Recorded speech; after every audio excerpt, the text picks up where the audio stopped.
Quand les choses partent du mental, même la méditation, ce n'est que mental. Alors, j'ai une approche. Donc, dans l'Advaita Vedanta, ce qui développe, c'est l'observateur. Donc, on avait l'habitude, vous saviez, quand on était, je vous avais déjà montré ça,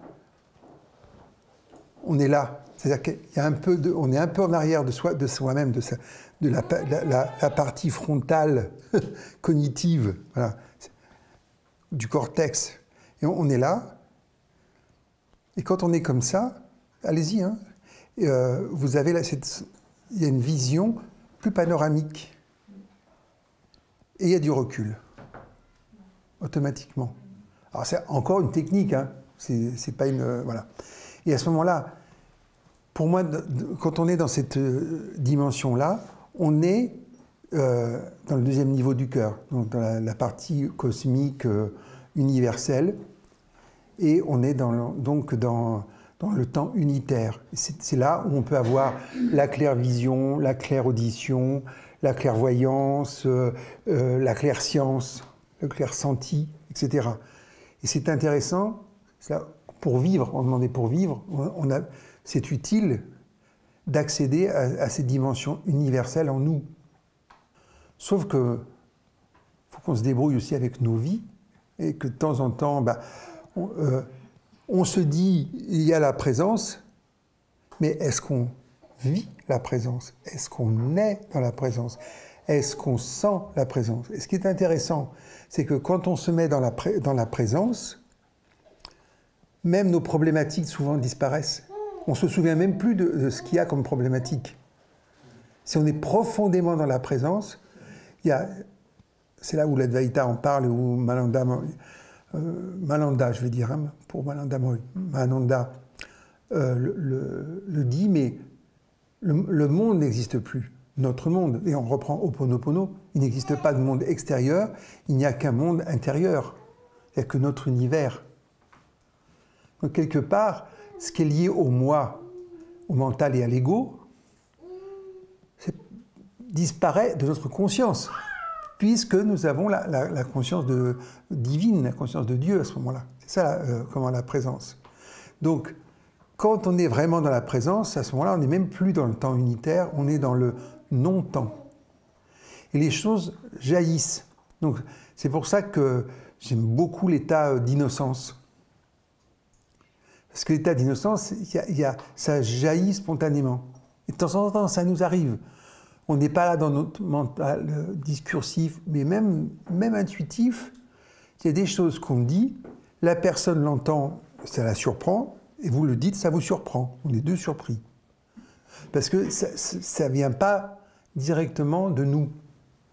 Je parle de la présence. Parce que ça peut venir aussi de l'inconscient, de toutes nos bêtises aussi. Donc c'est pour ça qu'il faut avoir un espace pur, un espace réellement connecté à Dieu.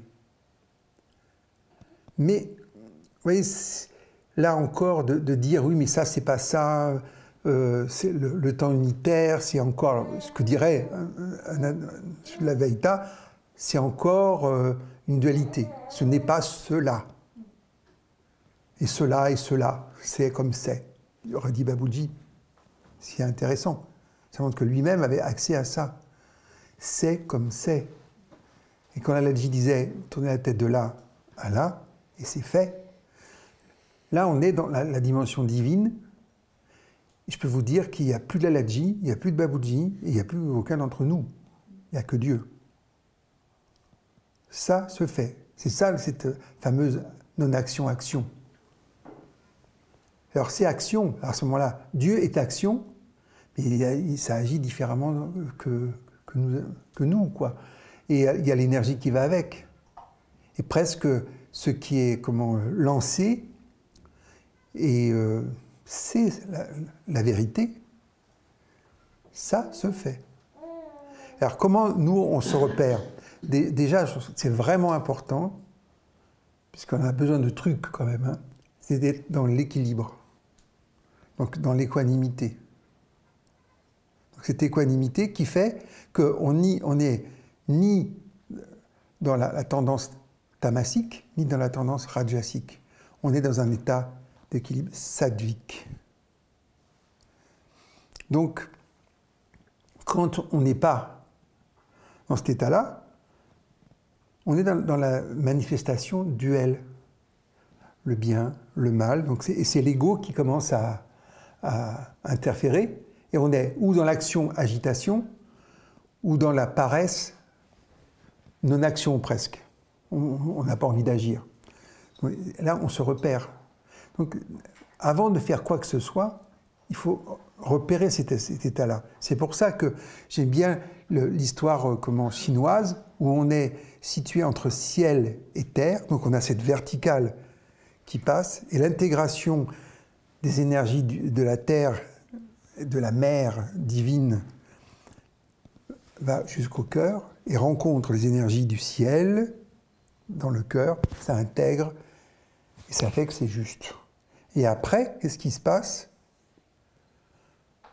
On se sent en équilibre. Donc là, il y a un équilibre mental et émotionnel qui permet de regarder les choses avec bienveillance et équanimité. Donc je reprends ma petite formule taoïste.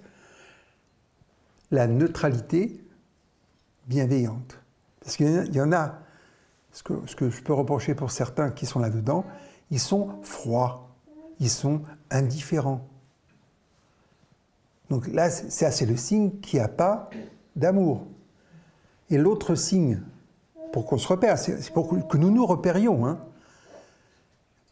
on fait sans douceur. Parce qu'on ne peut pas savoir si on donne avec amour. Mais la douceur est le signe de l'amour. Donc si on est agité du bocal et puis qu'on assène des vérités à la personne, il n'y a pas la douceur. Donc on sait que ça a des fortes chances d'être dans le mental. Et le mental égo. C'est là où, dans Ho'oponopono, on a ils l'ont réduit un peu, mais en disant c'est le conscient, il dit oui ou non, quoi. C'est tout. Alors que c'est le subconscient qui est à fond les manettes à nous envoyer des informations. Et le supraconscient aussi qui peut envoyer ces mêmes informations supraconscientes. Pour l'Advaita Vedanta, c'est la conscience, ils disent lumineuse, ou la conscience pure, plutôt, ils vont dire la conscience pure, par rapport à la conscience ordinaire de tous les jours, qui est liée à la dualité. Donc, une chose que j'ai tirée d'un livre de science-fiction qui avait dû lui tirer quelque part, c'est un livre qui s'appelle Le guerrier silencieux, de Bordage. Et il y a dedans un homme qui dit est-ce que c'est ma tête ou mon cœur? Tu parles à ma tête, tu parles à mon cœur, et comment j'entends? Et il y a un conflit entre la tête et le cœur. Donc, c'est intéressant de voir par soi-même, en soi-même, est-ce que ce que je dis vient du cœur ou de mon mental? Vient du cœur ou de ma tête, on va dire? Je préfère le mot tête, parce que le mental, on dit qu'il jaillit du cœur aussi. Est-ce que c'est mon cœur ou ma tête? Première question à se poser. Donc, après, est-ce que c'est mental ou émotionnel? Est-ce qu'il y a de l'émotion dedans? Donc, normalement, pour pouvoir répondre, il ne faut pas qu'il y ait ni d'émotion qui fausse tout et qui oriente le mental dans un aspect discursif, qui résonne, qui va expliquer. Mais non, je vous l'ai dit, Dieu, c'est pas ça, il n'a pas dit comme ça, c'est pas ça qu'il faut faire, vous savez, mais c'est ça, mais vous n'avez pas, mais soyez dans votre cœur, bon sang, non mais voilà, j'y suis pas. Voilà, non mais c'est ça qui est intéressant. Alors, c'est très intéressant de voir avec soi-même, ce que les autres font comme ils peuvent, mais là, c'est d'où ça part. Et là, je vais vous faire un truc qui est encore pire. Comment je pense? Parce que On est un peu comme les grenouilles de bénitier ou comme ceux qui sont dans des postures spirituelles. Hein, non, mais c'est... Voilà. Donc, il y a... Non, mais... C'est la sainteté. Enfin, le masque de la sainteté. À l'intérieur, comment c'est? On ne va pas voir chez les autres, on regarde en nous. Je suis dans le cœur. Qu'est-ce qui reçoit? Et surtout, qui pense? Je ne sais pas si vous êtes comme moi, mais je peux avoir des paroles sympas, compréhensives, paisibles, tout ce que tu veux. Et à l'intérieur, ça mouline, ça juge, ça commente. Les commentaires, c'est le mental discursif, c'est la tête.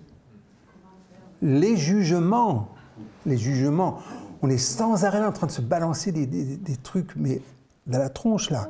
On reçoit, et on voit l'ambiguïté. On sait, on dit une chose, il y a de la pensée derrière qui est autre. Je te reçois 5 sur 5. Donc l'idée, c'est tête ou cœur? Est-ce qu'il y a harmonie entre ma tête et mon cœur aussi? Ça, c'est des exercices que je vous propose de faire incessamment sous peu, c'est-à-dire tout de suite. Parce que c'est bien connu, je ne suis pas impatient. Et ma tête, voilà. Je ne suis pas exigeant. Hein. Vous êtes d'accord? Je veux que l'absolu. Hein? Donc, lequel? C'est tout. Non, mais c'est tout, voilà. C'est tout, voilà. Non, mais c'est ça que... Non, mais vous voyez ce que je veux dire? Que je veuille l'absolu, c'est juste. Que je sois absolutiste, c'est pas juste. Pour moi, c'est clair. Parce que quand c'est comme ça, je mets de l'impatience.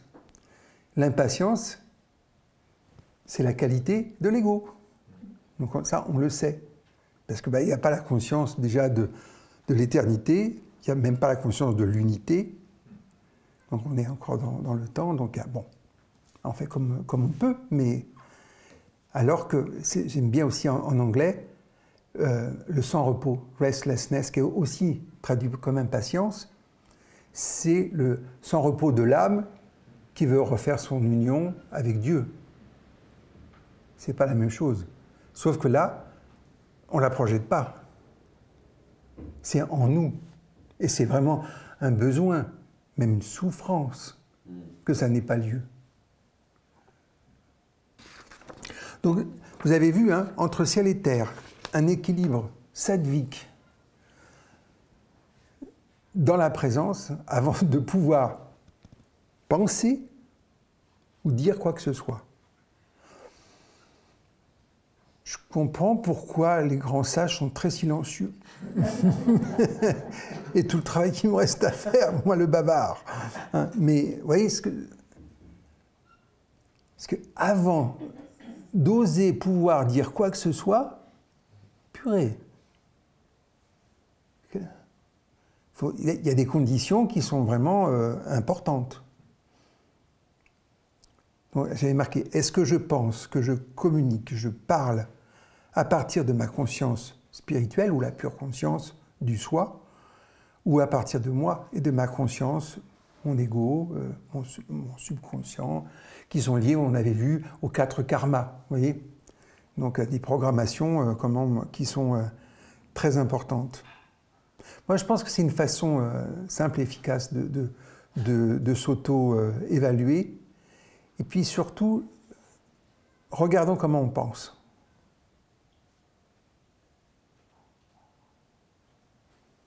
Et après, il y a l'autre aspect, comment je reçois. Parce que là, il y a l'émission, il y a la réception. Est-ce que je reçois dans cet état d'équilibre?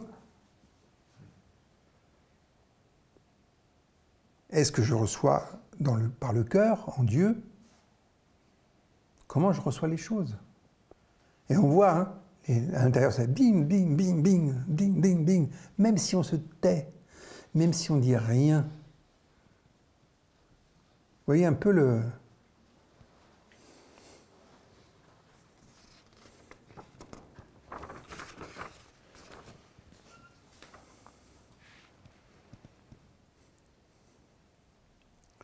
Alors bon, j'avais fait voilà, l'observateur, c'est-à-dire que quel est l'observateur?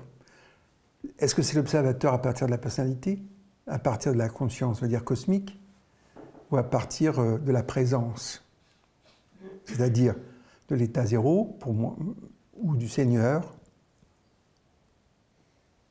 Mais des fois, on ne peut pas faire semblant. Si je vous dis, comme Baboudji, c'est comme c'est, si je ne suis pas dedans, c'est que du blabla, c'est pas vrai. Il faut mieux rester à son niveau, puis humblement dire, bah, non, je ne suis pas d'accord, ou je ne comprends pas, je ne saisis pas. Voilà. Donc, après, vous avez l'observateur, donc ce qu'on appelle du maître intérieur, à partir donc, du temps unitaire, à partir de cette partie unitaire. Donc ça, j'en ai déjà parlé tout à l'heure. Et puis, l'observateur à partir de la conscience, de la personnalité. Donc, on est dans la dualité. Alors là, j'ai mis une série de petites choses plaisantes que vous ne reconnaîtrez sûrement pas. Donc, il y a des états de confusion avec la dualité. Il y a de la confusion. Il y a des états de peur. Alors, à chaque fois qu'on a confusion, on a la clarté. Parce que l'état de dualité, on a accès aux deux. On a la confusion et la clarté d'esprit, qui est liée au point 3. D'accord ? On a les peurs, qui sont liées au point 4. On a le courage aussi qui est à disposition. Vous voyez, mais on est dans cette dualité. Donc on regarde les émotions. Et là, pour moi, vraiment, le truc important, le contentement. Est-ce que je suis dans le contentement? Et alors là, vous allez me dire, on n'en sait rien. Est-ce que vous êtes mécontent? La tête, souvent mécontente, pas satisfaite, qui a des désirs, qui veut ci, qui veut là, qui manque de générosité. Est-ce que cela faut être objectif? Mais avec, à partir de l'observateur, hein, sans jugement, parce que si vous faites un jugement, vous retombez à nouveau dans la culpabilité et ça ne sert à rien. Mais est-ce que je remercie pour la vie que j'ai? Est-ce que je remercie pour ce que je suis? Est-ce que je remercie pour ce qu'il m'a donné? Est-ce que je remercie pour les situations qu'il a mis à ma disposition pour que je puisse évoluer, cheminer en lui? Vous voyez un peu, c'est